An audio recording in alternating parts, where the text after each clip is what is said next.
Hello student, स्वागत है आप सभी का हमारी न्यू वीडियो में। तो आज मैं बीए फर्स्ट ईयर प्राइवेट वाले स्टूडेंट्स के लिए लेकर आया हूँ पॉलिटिकल साइंस पेपर सेकंड से मोस्ट इम्पोर्टेंट क्वेश्चन आंसर, जो कि आपके इस वर्ष एग्जाम के लिए बहुत ही इंपॉर्टेंट क्वेश्चन आंसर है। सभी क्वेश्चन आंसर आपके पूरे सिलेबस से लिए गए हैं। जो भी इंपॉर्टेंट क्वेश्चन है आज हम इस वीडियो में डिस्कस करेंगे। इससे पहले मैंने आपके लिए पहले ही 2 वीडियो बना रखी है, आप उन्हें भी जाकर देख सकते हैं। उनमें मैंने बहुत ही इंपॉर्टेंट क्वेश्चन आंसर बताए हैं, तो आपको वह वीडियो जरूर देखनी चाहिए। प्लेलिस्ट में आपको लॉन्ग आंसर टाइप क्वेश्चन की भी वीडियो मिल जाएगी, आप उन्हें भी जाकर देख सकते हो। और प्रीवियस ईयर क्वेश्चन आंसर की भी मैंने आपके लिए वीडियो बना रखी है, तो आप प्लेलिस्ट में जाकर सभी वीडियोस देख सकते हैं। यहाँ पर फर्स्ट क्वेश्चन है, ब्रह्म समाज की स्थापना कब तथा किसने की थी। इसका उत्तर हो जाएगा, ब्रह्म समाज की स्थापना 1828 ईस्वी में राजा राम मोहन राय ने की थी। नेक्स्ट है, रामकृष्ण मिशन की स्थापना किसके द्वारा की गई। तो रामकृष्ण मिशन की स्थापना स्वामी विवेकानंद के द्वारा की गई थी। नेक्स्ट है, सत्यार्थ प्रकाश किसकी रचना है। तो सत्यार्थ प्रकाश स्वामी दयानंद की रचना है।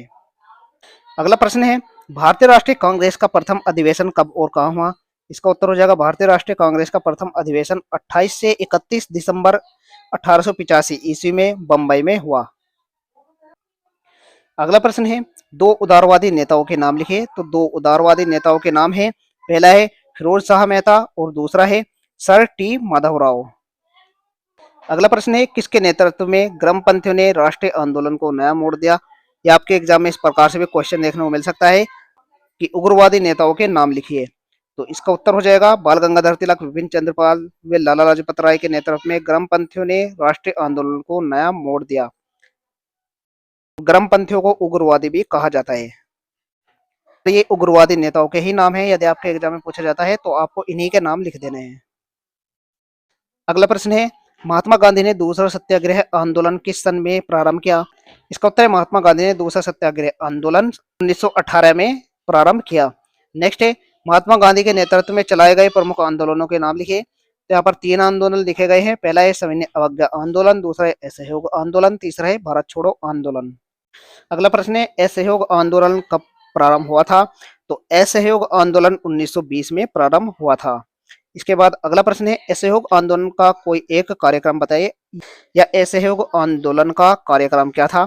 इसका उत्तर है, विदेशी वस्तुओं का बहिष्कार और स्वदेशी माल का प्रयोग असहयोग आंदोलन का प्रमुख कार्यक्रम था।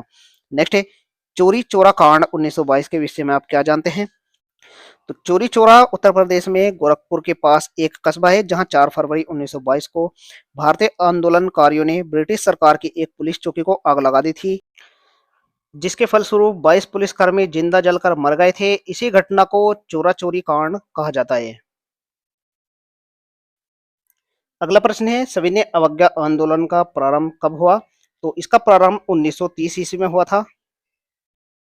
इसके बाद अगला प्रश्न है, सविनय अवज्ञा आंदोलन का नेतृत्व किसने किया। तो इसका उत्तर हो जाएगा, महात्मा गांधी ने किया था। नेक्स्ट है, सविनय अवज्ञा आंदोलन का प्रारंभ किससे हुआ। तो सविनय अवज्ञा आंदोलन का प्रारंभ दांडी यात्रा की ऐतिहासिक घटना से हुआ। अगला प्रश्न है, भारत छोड़ो आंदोलन कब प्रारंभ हुआ। तो भारत छोड़ो आंदोलन 9 अगस्त 1942 ईस्वी को गांधी जी के गिरफ्तार होने के साथ ही भारत छोड़ो आंदोलन प्रारंभ हुआ। अगला प्रश्न है, गांधीवादी युग के प्रमुख नेताओं के नाम लिखिए। तो गांधीवादी युग के प्रमुख नेताओं के नाम है, सुभाष चंद्र बोस, लाला लाजपत राय, सरदार वल्लभ भाई पटेल, जवाहरलाल नेहरू, मौलाना अब्दुल कलाम आजाद आदि। अगला प्रश्न है, भारत स्वतंत्रता अधिनियम 1947 किस योजना पर आधारित है। इसका उत्तर है, भारत स्वतंत्रता अधिनियम 1947 माउंटबेटन योजना पर आधारित है। अगला प्रश्न है, भारतीय संविधान संविधान सभा द्वारा किस तिथि को स्वीकृत यानी पारित किया गया था। इसका उत्तर है, भारत का संविधान 26 नवंबर 1949 ईस्वी को बनकर तैयार हुआ और इसी दिन इसको पारित हुआ माना गया।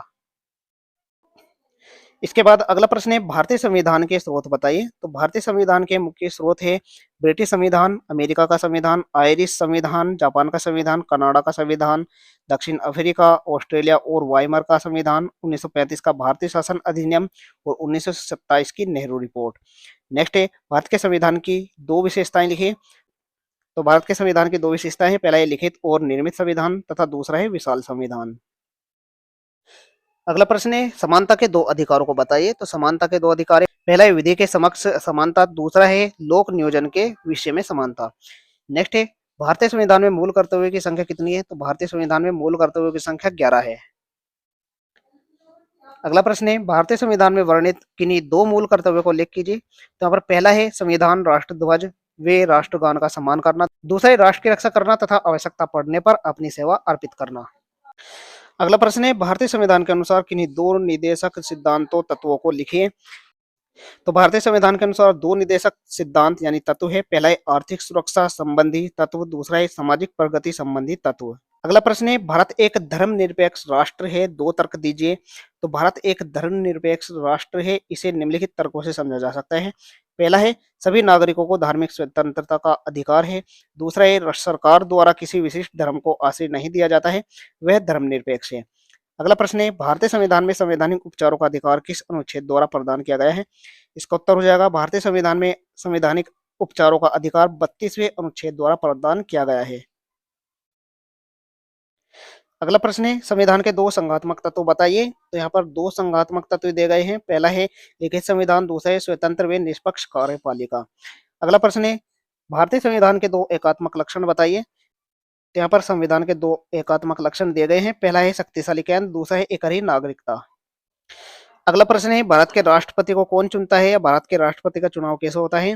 तो भारत के राष्ट्रपति का चुनाव एक निर्वाचक मंडल द्वारा होता है। इसमें लोकसभा व राज्यसभा के निर्वाचित सांसद तथा राज्यों की विधानसभाओं के निर्वाचित विधायक शामिल होते हैं।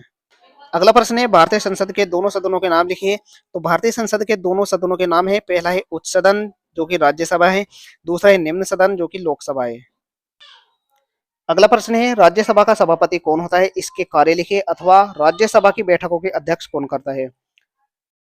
तो राज्यसभा का सभापति भारत का उपराष्ट्रपति होता है। उपराष्ट्रपति ही राज्यसभा की बैठकों की अध्यक्षता करता है। राज्यसभा के सभापति के रूप में उपराष्ट्रपति की भूमिका या कार्य। उपराष्ट्रपति का पहला और प्रमुख कार्य राज्यसभा के अधिवेशनों का सभापतित्व करना होता है। संविधान में कहा गया है कि उपराष्ट्रपति राज्यसभा का पदेन सभापति होगा, अतः उपराष्ट्रपति लगभग उन सभी कार्यों का संपादन करता है जिस प्रकार के कार्यों को लोकसभा का अध्यक्ष संपादित करता है। वह राज्यसभा के अधिवेशनों की अध्यक्षता करता है, सदन द्वारा स्वीकृत विधेयकों पर हस्ताक्षर करता है तथा सदन में अनुशासन बनाए रखता है। उसे समान मतों की स्थिति में निर्णायक मत देने का भी अधिकार है। अगला प्रश्न है, उच्चतम न्यायालय के न्यायाधीश का कार्यकाल कितना होता है? या सर्वोच्च न्यायालय के न्यायाधीशों की सेवानिवृत्ति की आयु क्या है? इसका उत्तर है उच्चतम न्यायालय के न्यायाधीश अपने पद पर 65 वर्ष की आयु तक कार्यरत रह सकते हैं। अगला प्रश्न है, राज्यपाल की नियुक्ति कौन करता है? उसका कार्यकाल कितना है? तो राज्यपाल की नियुक्ति राष्ट्रपति द्वारा की जाती है। संविधान के अनुच्छेद 156 फर्स्ट के अनुसार राष्ट्रपति के प्रसाद पर्यंत राज्यपाल पद धारण करेगा। इसका आशय हुआ कि राज्यपाल उसी समय तक अपने पद पर बना रह सकते हैं जब तक राष्ट्रपति का उसमें विश्वास है। साधारणतः राज्यपाल की नियुक्ति 5 वर्ष के लिए होती है, किंतु वह स्वेच्छा से राष्ट्रपति के पास त्याग पत्र भेजकर निर्धारित अवधि से पूर्व भी अपना पद त्याग सकता है। निर्धारित अवधि से पूर्व उसे पदच्युत करने का अधिकार केवल राष्ट्रपति को ही है। इसके बाद अगला प्रश्न है, मुख्यमंत्री की दो शक्तियां या कार्य बताइए। तो मुख्यमंत्री की दो शक्तियां कार्य निम्नलिखित है। पहला है मुख्यमंत्री शासन के क्षेत्र में राज्य का नेतृत्व करता है, और दूसरा है अपने मंत्री परिषद का गठन करना उसका विशेषाधिकार है। इसके बाद नेक्स्ट हम जानेंगे होम रूल आंदोलन के बारे में।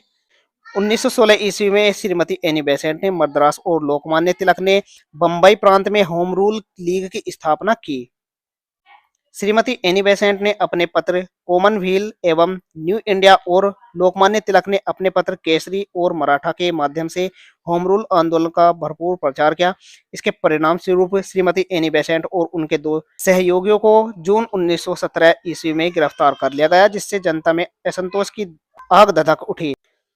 सरकार विरोधी आंदोलन के कारण अंत सितंबर 1917 ईस्वी में श्रीमती एनी बेसेंट को रिहा कर दिया गया। इसके बाद हम जानेंगे मॉन्टेग्यू चेम्सफोर्ड योजना क्या थी। तो 1917 ईस्वी में भारत के सचिव मॉन्टेग्यू भारत आए और तत्कालीन वायसराय लॉर्ड चेम्सफोर्ड के साथ उन्होंने समस्त भारत का दौरा कर एक सुधार योजना प्रस्तुत की। यही योजना इतिहास में मॉन्टेग्यू चेम्सफोर्ड सुधार के नाम से प्रसिद्ध है। 1919 ईस्वी में इस योजना के आधार पर ही भारतीय शासन अधिनियम पारित हुआ। तो ये कुछ मोस्ट इंपोर्टेंट क्वेश्चन थे आपके सिलेबस में जो कि मैंने आपके साथ शेयर किए हैं। इससे पहले मैंने आपके लिए शॉर्ट आंसर टाइप क्वेश्चन की और भी वीडियो बना रखी है, आप उन्हें भी जाकर देख सकते हैं। प्लेलिस्ट में आपको सभी वीडियोस मिल जाएगी। प्रीवियस ईयर सोल्व पेपर की वीडियो भी आपको प्लेलिस्ट में मिल जाएगी, आप वहां पर जाकर देख सकते हैं।